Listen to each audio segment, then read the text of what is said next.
আমি দুলাল স্যার, একজন অভিজ্ঞ প্রবীণ অধ্যাপক। আজ আপনাদের ঈশ্বরের প্রতি বিশ্বাস নিয়ে একটা সুন্দর গল্প বলবো। আশা করি গল্পটি শুনলে আপনাদের ভালো লাগবে। যদি ভালো লাগে তাহলে লাইক করবেন এবং অপরকে শেয়ার করবেন। আর যদি এই চ্যানেলে নতুন হন তাহলে সাবস্ক্রাইব করবেন। ঈশ্বর আছেন। যদি কেউ আন্তরিকভাবে কায়মনো বাক্যে ঈশ্বরকে কোনো ব্যাপারে ডাকেন, তাহলে ঈশ্বর তাঁর ডাকে সাড়া দেন এবং তার মনোবাসনা পূর্ণ করেন। আমরা প্রায় সবাই ঈশ্বরে বিশ্বাস করি।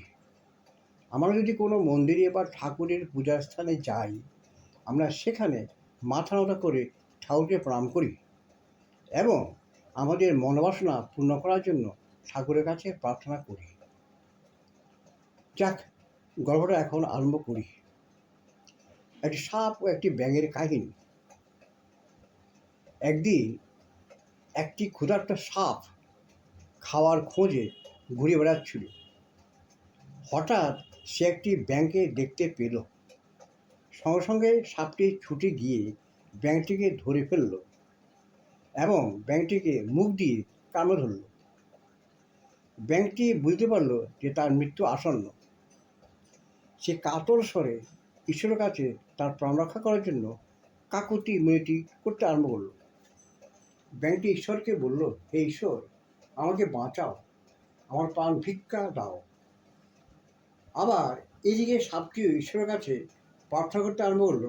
সে বলল, হে ঈশ্বর, আমার খুব খিদে পেয়েছে, অনেকক্ষণ ধরে কিছু খেতে পারিনি, তা আমার এই মুখের খাবারটা যাতে আমি স্বচ্ছন্দে খেতে পারি সেই প্রার্থনা তোমার কাছে আমি করছি। ঈশ্বর দুজনের কথাই শুনতে পেলেন।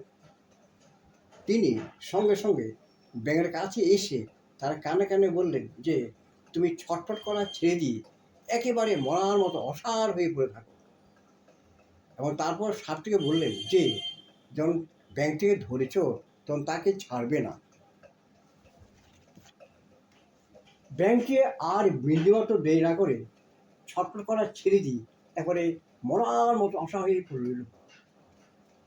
এটা দেখে সাপটি ভাবলো যে, আমার মুখের প্রচণ্ড চাপে সাপটি বোধহয় অজ্ঞান হয়ে গেছে বা একেবারেই মরে গেছে। সাপটি চিন্তা করলো, মরা প্রাণী কি খাওয়া যায়? এই ভেবে সে তার মুখের চাপ একটু আলগা করে দিল। যাহা তো সাপটির মুখের চাপ একটু আলগা পেয়েছে, সঙ্গে সঙ্গে ব্যাঙটি তখন নিজের সরস্বতী দিয়ে এক লাফ দিল এবং সাপের মুখের বাইরে বেরিয়ে এলো। ব্যাঙ যখন লাফ দেয় তখন সে পেচ্ছাপ করে। এখানেও সে লাফ দেওয়ার সময় পেচ্ছাপ করেছে এবং সে পেচ্ছাপ গিয়ে পড়েছে সাপের চোখে।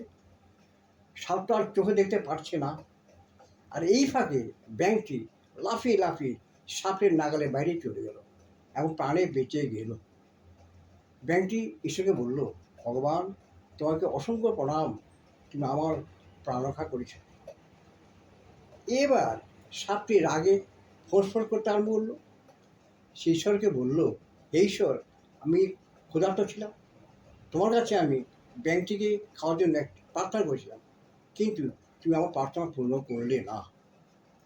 তো ঈশ্বর সাপটিকে বললেন, আমি তো তোমার ডাক শুনে তোমার কাছে গিয়েছিলাম এবং তোমাকে বলেছিলাম যে ব্যাঙটিকে যখন ধরেছ তখন তাকে ছেড়ো না, কিন্তু তুমি তো আমার কথা শোনোনি।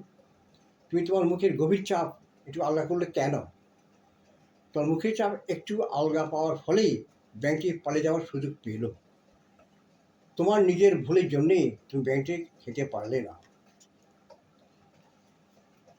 গল্পটা বলে আমি আপনাদের বলতে চাইছি যে, সবার আন্তরিক ডাকেই ঈশ্বর সাড়া দেন এবং যিনি ডাকেন তাকে সাহায্য করেন।